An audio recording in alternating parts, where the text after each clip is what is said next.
Buenas buenas noches a todos. Como ya saben, la nota que nosotros hemos escogido, el tema del que vamos a hablar, es el tema del alza del dólar gracias a la inestabilidad política que estamos viviendo en estos últimos tiempos. Bueno, y para eso vamos a entrevistar a un experto en este tema, que él es Jorge Vera. Por favor, ¿podrías contarnos un poco de ti, a qué te dedicas, tu grado de instrucción y todo eso? Hola, ¿cómo estás, Leonardo? Un gusto. Yo soy Jorge Vera Sempertey, soy licenciado en Administración de la Universidad Nacional Mayor de San Marcos. Tengo especialidad en finanzas corporativas en la Universidad del Pacífico, en temas macroeconómicos también en la Universidad del Pacífico. Adicionalmente a eso, bueno, te cuento un poco mi experiencia laboral. He trabajado en el Banco Continental, en el BBVA, 6 años, Ujú. viendo básicamente banca de inversiones, banca privada. Y actualmente veo inversiones en las empresas aseguradoras. Actualmente estoy en Protecta Security, antes estuve en RIMAX Seguros. Y digamos que adicionalmente a eso, trabajo mucho temas de bolsa. Y eso lo hago como un tema, pues, digamos, personal, ¿no? Pero Ujú. bueno, podrías llamarme como un broker también, si quisieras hablarlo de esa manera, un asesor de inversión en renta variable. Así que nada, es un gusto estar acá contigo para poder absorber todas las dudas que tengas. Así que nada, empecemos. Está bien. Bueno, la primera pregunta es, en base a la coyuntura política, ¿qué tanto cree usted que va a influir en nuestra economía la implementación de ciertas medidas que tienen algunos de los candidatos, en este caso el señor Pedro Castillo, que es el que ahorita es el eventual ganador de la presidencia de nuestro país? ¿Cómo cree que va a repercutir en nuestra economía, en lo que es el precio de nuestra moneda, y todo eso? Mira, a ver, lo primero que tenemos que tener en cuenta, ya que me hablas de una de las líneas de gobierno, del, sí, podríamos decir el ya presidente del Perú, bueno, no lo sabemos todavía, pero la probabilidad es alta, es que en realidad la incertidumbre que nos ha llevado el tener este candidato que, como sabemos todos, es de una línea de izquierda, según su ideario y su plan de gobierno, eh, crea mucha inestabilidad porque crea mucha incertidumbre. ¿Qué es lo que sucede? Lo que sucede es que primero han habido, porque ya se están dando fuga de capitales. Si tú te das cuenta, muchas personas tienen miedo y lo que hacen es sacar su dinero del país o, o en otro caso, simplemente cambiar los soles que teníamos, cambiarlos a dólares y refugiarse en el dólar. Algo muy importante que tenemos que entender es que en todas las crisis del mundo, en todas las crisis que han habido en los últimos 60 años, en las crisis económicas, hay dos factores donde las personas se respaldan, se protegen, que es el oro y el dólar. Entonces, en este caso, las personas lo que están haciendo es refugiarse algunos en el dólar, ya que no todos tienen la opción de decir, oye, mando mi plata a Panamá, mando mi plata a Bahamas, mando mi plata a Estados Unidos, a España, ¿no? Entonces, no todos tenemos esa opción. Entonces, lo que muchas personas hacen es, ¿qué cosa? Cambiar a dólares. Ahora, actualmente vivimos un proceso ya de evaluación de moneda, básicamente a la incertidumbre. Pero este proceso en realidad, para mí es muy importante explicar que este proceso no es real. Este proceso en realidad básicamente es especulativo. Es decir, ¿qué significa esto? El precio sube, o nuestra moneda se devalúa y el tipo de cambio sube básicamente por miedo, por incertidumbre. Si hemos visto hasta hace poco, la bolsa de Lima se cayó 8 puntos básicos y hasta tuvo que cerrar, porque el precio de las acciones bajaban y bajaban y bajaban, y las pérdidas son importantes. Entonces, lo que hay que entender es que actualmente hablamos de una devaluación especulativa, no real, que se puede volver una realidad con el paso de los meses y según las propuestas que tengan o digamos que los lineamientos que tenga el candidato que vaya a ingresar, ¿no? En más cuantía con Pedro Castillo de todas maneras. Estamos hablando sin duda alguna de estatización. ¿Qué crea estatización?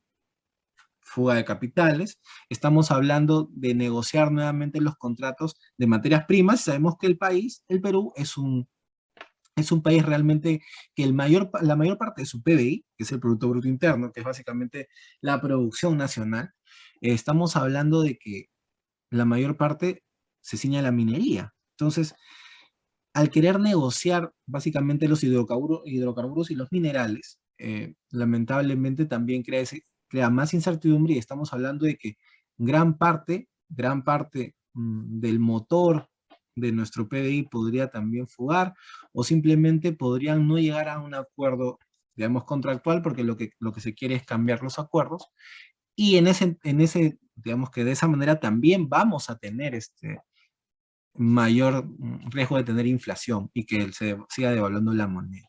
Entonces, es por eso que estás viendo que el tipo de cambio sigue aumentando, y eso se debe no porque el dólar sea una moneda más fuerte, sino se debe a que el dólar, el sol está perdiendo valor básicamente por la incertidumbre, cosa que puede ser una realidad en unos meses, dependiendo de las acciones que tome el gobierno. Recuerda que escenario político, escenario económico. El Perú es un país que se mueve mucho por temas políticos. Entonces, lamentablemente vamos a tener una variación grande en estos meses según las acciones que tenga el presidente, si es Pedro Castillo, ¿no? Entonces, eso es algo muy, muy importante que hay que tener en cuenta. Mi recomendación, sin duda alguna, es estar atentos. Sí, sí, refugiarnos en dólares si en realidad lo necesitamos, y ver instrumentos de inversión que realmente logren proteger, digamos, que los capitales que uno pueda tener, ¿no? Si es que no hay la oportunidad de sacar los capitales afuera o una parte afuera, ¿no? Lamentablemente nos tenemos que poner en un escenario un poco caótico, pero no nos queda más que estar prevenidos a la situación, ¿no? Lo que usted dijo ahorita es muy cierto y también ayudó a contestar la siguiente pregunta que le iba a hacer. Así que me voy a saltar al siguiente, ¿no? Que es, por ejemplo, cuando se adelantaron algunos de los resultados de las elecciones el día domingo, muchos negocios, empresas, bancos empezaron a hacer como que un poco como quien dice, un psicosocial para, colocando paneles de madera o de metal para proteger, entre comillas, ante una eventual caída de la economía y una inminente crisis social. ¿Estas medidas están justificadas o es como usted dijo, producto de la especulación, se busca manipular a la opinión pública? ¿Cómo más o menos funciona este tipo de cosas? A ver, mira, lo primero es tener en cuenta algo. Sin duda alguna, yo creo que esto lo sabemos todos, eh, toda la empresa privada o la inversión privada del Perú está acompañando o está a favor de que Keiko Fujimori sea la próxima presidenta, básicamente por el modelo, porque entendemos que seguiría el modelo económico. Adicionalmente tienes un ministro de Economía en su equipo técnico que podría ser el ministro que es Carranza, que ha tenido una buena gestión con Alan García en su época, en su cartera, ¿no? Entonces, estaríamos hablando, digamos, de que querramos o no, el segmento privado está parcializado por un candidato porque sentimos, yo también te lo digo, sentimos que el otro candidato lamentablemente no va a seguir esa línea económica. Y mal que bien, este modelo económico ha logrado que bajemos la pobreza, que el país mejore en infraestructura, que el país mejore, hablando sobre su PIB per cápita por persona. Es decir, las personas han aumentado sus ingresos, y si tú lo revisas, en los últimos 25 años, el país ha tenido fluctuaciones, pero ya en los últimos 20 la inflación se ha controlado, porque sé que muchos no lo saben, pero tenemos un Banco Central de Reserva de los mejores del mundo. Es decir, parece mentira, Julio Velarde, que es el presidente, en realidad yo lo que te puedo decir sobre él es que es una persona admirable, porque ha logrado que seamos la economía, una de las economías menos inestables de la región. No solo eso, sé que algunos no lo saben, pero el Perú es grado de inversión. Es decir, es un país que la gente ve para invertir, gracias a las medidas económicas que tiene nuestro gran Banco Central, ¿no? Entonces, ¿por qué te digo todo esto antes de comentar? Porque lo que está sucediendo es esto. La empresa privada tiene mucho miedo que entre uno de los candidatos. Eso es verdad. Es algo psicosocial por un lado, sí, pero el miedo es real. Entonces, ¿qué podría pasar? Yo te lo pongo de esta manera. ¿Qué podría pasar si gana Castillo? Estamos hablando de que el 50% de la población quiere a Keiko y el 50% quiere a Castillo, porque estamos en eso. Entonces, va a haber un 50% que va a querer reclamar. Y en este país los reclamos o las marchas terminan de manera violenta, querramos o no. Y al revés, ¿qué pasaría si Keiko gana? ¿Qué pasaría si ahorita los votos en el exterior, que es muy difícil, pero matemáticamente posible, hacen que Keiko gane? Por supuesto que se va a levantar la otra parte del Perú, porque estamos viendo una polarización. Entonces, eso es un riesgo inminente para todos. ¿Qué pasó en Chile con la subida del pasaje del tren? ¿Qué pasó? La gente salió a las calles. Chile es la única economía desarrollada de Latinoamérica. Salió a las calles, hubieron marchas y al final hubieron manifestaciones y al final terminó habiendo pues como se vio en las noticias, acontecimientos malos para los bancos, para la propiedad privada de la gente. Entonces, sin duda alguna, creo que el sector privado tiene miedo, la gente tiene miedo, sin duda alguna, y estas acciones son los que nos reflejan lo que te acabo de comentar, ¿no? O sea, sí, por un lado parece algo psicosocial, sí, pero en realidad el miedo es real, no es un miedo comprado, no es un miedo que sea incierto, es un miedo real, puedes hablarlo con tus profesores, con tus amigos, no sabemos qué va a pasar y eso nos tiene muy preocupados a todos actualmente. Gracias. Eh, Según el contexto que tenemos como país, nuestra realidad nacional, nuestros tratados internacionales y todo eso, está ese miedo que existe de que a largo plazo o a corto plazo el gobierno de Pedro Castillo termine convirtiéndonos en una Venezuela 2 como quien dice. ¿Es cierto esto? ¿Se puede alcanzar esos niveles de inflación? ¿No van a permitir los demás poderes del Estado? ¿O más o menos cómo funciona este A ver, asunto, ¿no? mira, hay que ser sinceros y francos, hay que ir a precedentes. Para poder responder esta pregunta, todo es posible económicamente hablando. Podríamos ser Venezuela, o podríamos estar peor, pero tenemos que tener en cuenta cuál es el proceso para llegar a esos límites. Entonces, decirte que el otro año vamos a ser Venezuela, yo te estaría mintiendo, no es posible. ¿Por qué? A ver, primero para que Castillo entre al poder el 28 de julio, si es que entrara, él primero tiene que hacer una asamblea constituyente. Y actualmente, la ley nos dice que para hacer eso tiene que haber un referéndum. Y actualmente también tenemos en cuenta que el Congreso tiene que estar de acuerdo. Entonces, decir que mañana va a pasar sería mentirte. Decirte que existe una posibilidad, por supuesto, existe en el largo plazo. Segundo, no sé si han visto ustedes, pero actualmente el precio de cobre está subiendo. Es decir, vamos a tener una época donde el Perú va a tener mucho dinero, básicamente porque lamentablemente somos exportadores de materias primas, en este caso minerales, y el mineral que más tenemos está subiendo de precio, básicamente por esta nueva salida de los carros eléctricos. Entonces, el Perú va a estar en un momento importante, económicamente hablando. Y lo que va a suceder, si es que vemos todas estas medidas económicas que se están... a ver, yo tengo que leer los documentos. Y los documentos del ideario de Pedro Castillo, y adicionalmente también el plan de 100 días, nos dicen que va a haber muchas subvenciones del Estado. Entonces, cosa que también prometió Keiko, ¿ah? O sea, hay que ser sinceros. Pero según lo que están diciendo y lo que está pasando es que vamos a tener una época peruana donde vamos a tener mucho gasto público para ayudar al más necesitado, entre comillas, digamos, acomodar un poco la riqueza, ¿no?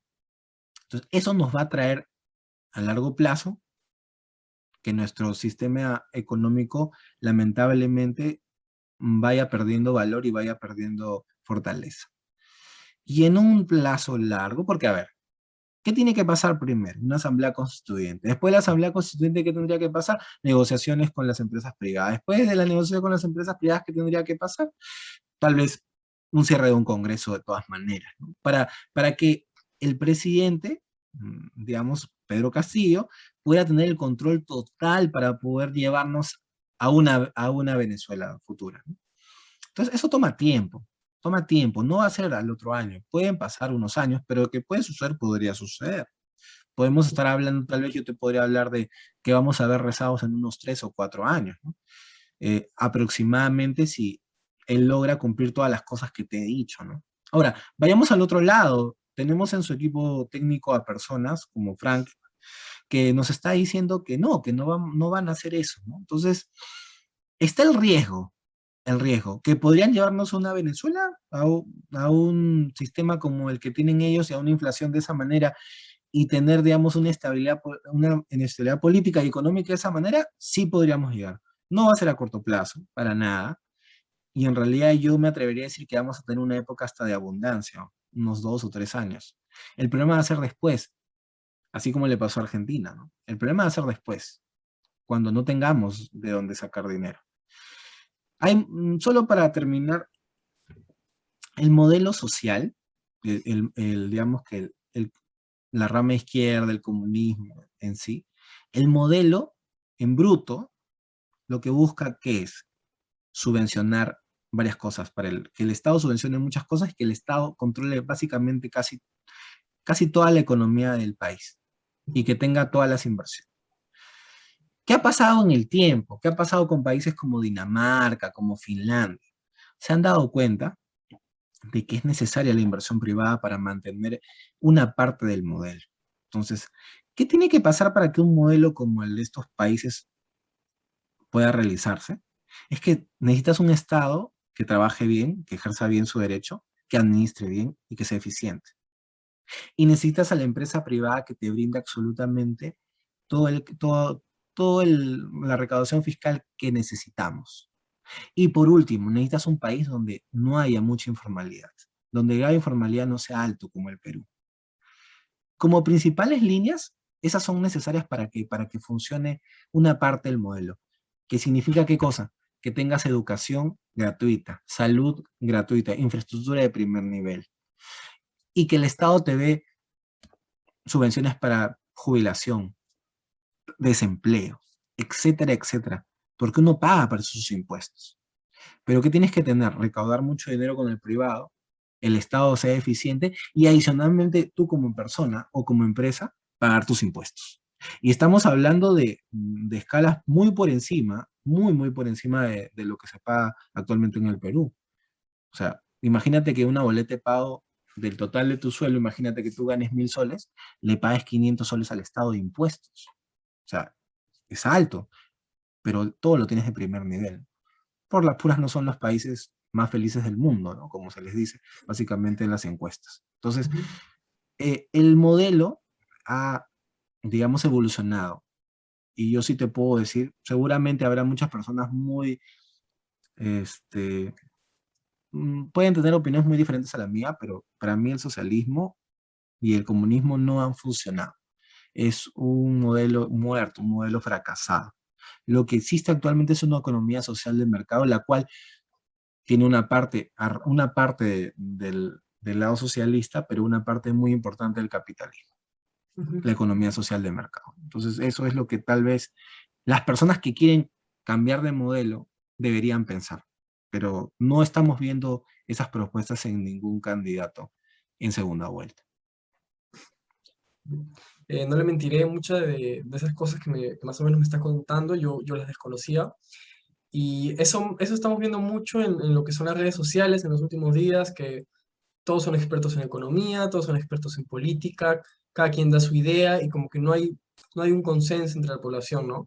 Eso me lleva a la última pregunta, que es un poco más general. En su experiencia, ¿usted considera que el peruano de a pie, está informado sobre economía, conoce de economía, sabe cómo funciona la economía o, o no es así, habla por hablar o cómo es?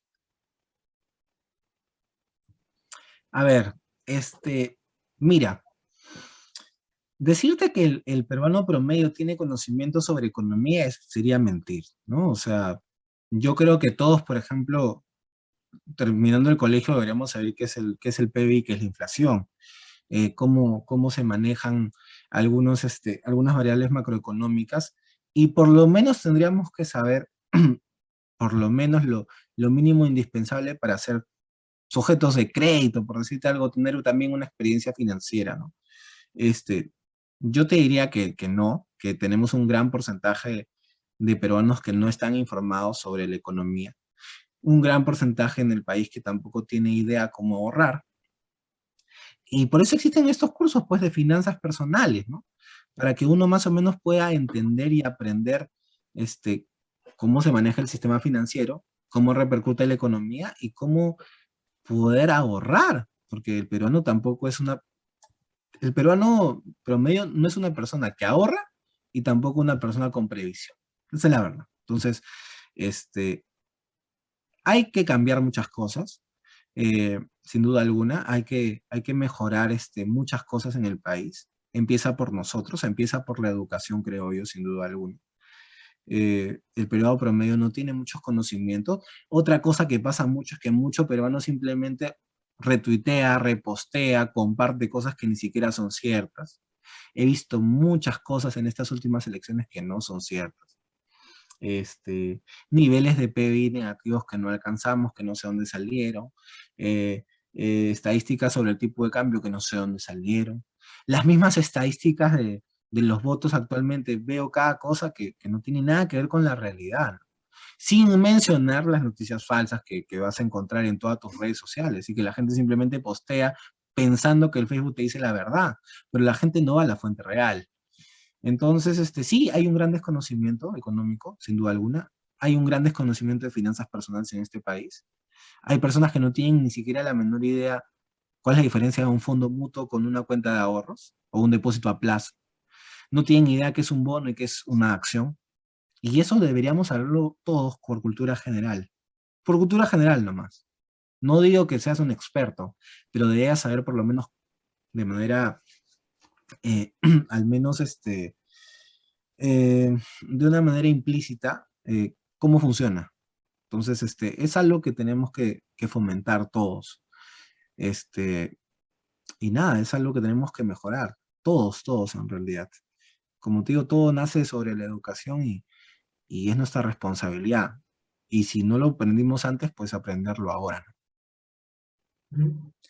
Bueno, ya gracias por esta entrevista, gracias por brindarme tu conocimiento, ¿no? Tu experiencia y nada, algo último que quisieras añadir sobre el tema. Bueno, nada, lo que les puedo decir, bueno, agradecerles que me hayan dado esta entrevista. Saludo a todos. Decirles que nos toca, creo, a todos ahora aprender varias lecciones. Lo primero es siempre estar informados. Lo segundo es investigar mucho. Lo tercero, aunque nos parezca duro, es estar de todas maneras implicados en la política de nuestro país. Porque yo no creo que esto hubiera sucedido o la situación en la que nos encontramos y preguntándole al especialista de economía qué es lo que tienes que hacer para salvarte de la situación o los miedos que tienes, si nosotros estuviéramos más implicados, estaríamos más preocupados y le diéramos la importancia que tiene a la política en este país. Sí, que es corrupta, por supuesto, que es sucia, lo es. Que lamentablemente nos causa sorpresa, por supuesto, pero el cambio empieza de nosotros, ¿no? Y creo que esta entrevista la van a ver muchos jóvenes. Entonces, Ujú. yo los exhorto, los animo a estar interesados por la política, porque eso va a hacer que las cosas cambien. Ahora todo lo tenemos a la mano, nadie nos puede engañar, nadie nos puede decir que el país está bien si no es así, nadie nos puede engañar que estamos en un buen momento si no es verdad. Y la corrupción cada día sale más a la luz, o sea, ya nadie nos puede meter el cuento de los años 70, los años 60, 80, donde tal vez no teníamos la información y la forma de difundirla de esta manera, ¿no? Ahora tenemos muchos canales alternos, no necesitamos la prensa, no necesitamos la televisión para poder informar, tenemos muchas formas más. Entonces, usemos nuestro conocimiento para bien. Ese es mi consejo y les agradezco el tiempo. Muchas Cuídense, a gracias. ti también. Muchas gracias. Nos vemos.